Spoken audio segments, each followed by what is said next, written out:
Okay, so counter surfing is one of the hardest things to train out of a dog. And today I'm going to tell you there is a surefire way.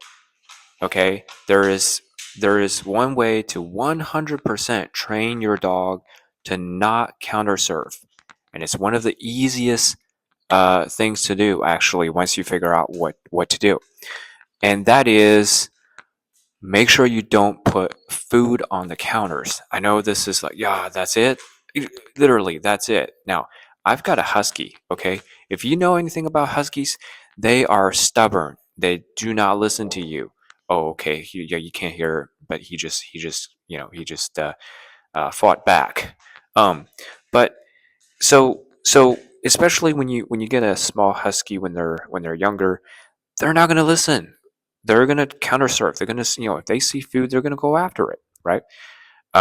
So, um, you know, here's the gist of it. Most of us are pretty much feeding our dogs kibbles, right? Kibbles are not as delicious as the food that we have sitting out. I used to have I'm a carnivore. I love eating, chicken, beef and that kind of stuff. Um, and if I leave them on the counter, he's gonna sniff it. They have really good sense of smell. They can smell stuff from, easily from the other end of your house, very easily, right? So what you want to do is you want to remove all food items, everything from the counter. Put it in the fridge.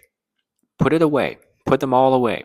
So that, even if they see you eating, you know, at the table, at the counter, or whatever, but after you're done eating, you remove all of the food sources, all of the food. So, you know, even if they go and look, they're gonna find nothing, right? So over time, they're gonna stop doing that. And once you get them to stop associating tables and food and counters and food, once you stop them from developing that association, it's going to be a lot easier. um, Now, just to kind of expand and belabor this a little bit more, um, think about how you train your dogs, right? The way you train your dogs is, sorry, I realized I pivoted my camera away from him. The way you train your dog is by pretty much rewarding their behaviors. And how do you reward their behaviors? You typically reward them with treat or food, right? Um, Now think about the food that you have. They are the most delicious and the highest level of reward they can get, right? So by leaving food on the counter, you're essentially rewarding them. You're not doing it on purpose, but you're essentially rewarding them for bad behaviors, right? All they're doing is they're seeing every time they go after food on the counters, they end up getting food. They end up getting the most delicious, apple pies, the most delicious chicken, and the most delicious steaks, right? So essentially you're in effect training them to counter surf. So for those, now it comes to the second part. What happens if I have a dog that is already counter surfing? It's a little bit harder, but it's still doable, right? So what you want to do is you want to, first of all, you want to clean out your counter. You want to remove all the food. And in fact, I'm going to suggest that you eat somewhere else away from, the house where he can smell the food, right? Or he or she. So for example, you might eat outside for a little bit. So just so that you get the food completely out of their sight. So they stop thinking about you know, food being available in the house, being available, on the counter. It's gonna take a while, but stick to it. Eventually, they're gonna, go over and look, and they're not gonna find anything. Over time, it's going to basically kill that reward system.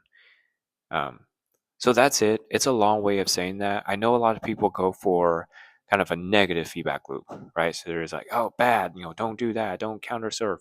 They won't listen to you, right? Because the reward is they're getting the chicken, they're getting the beef. Um, so that's that. Now, um, another thing is, you know, I noticed that you want to be consistent with this is less effective, but it's just secondary, right? It's secondary. So another thing I noticed is you want to be consistent with your feeding schedules, right? So if your dog can expect when to get food, right? So I'm very consistent with this guy for years, right? He knows exactly when he's getting food. He won't bother me outside of those times. Um, and so he's getting food at a very set schedule. He knows when to expect it. So it gets that fear out of them, right? So they're not going to have to be like, well, I got to counter serve. I got to get at the counter. I got to grab that piece of chicken because I may not have food, today. My boy will hopefully I'm not him, but my boy probably never have that doubt because he's always fed at around the same time. In fact, he'll start sitting at the bowl, or he'll come over and kind of like a cat. So yeah, long way of saying get food out of the counter, away from them, and also keep them uh, on a feeding schedule. Be consistent. All right. Hope you're doing well.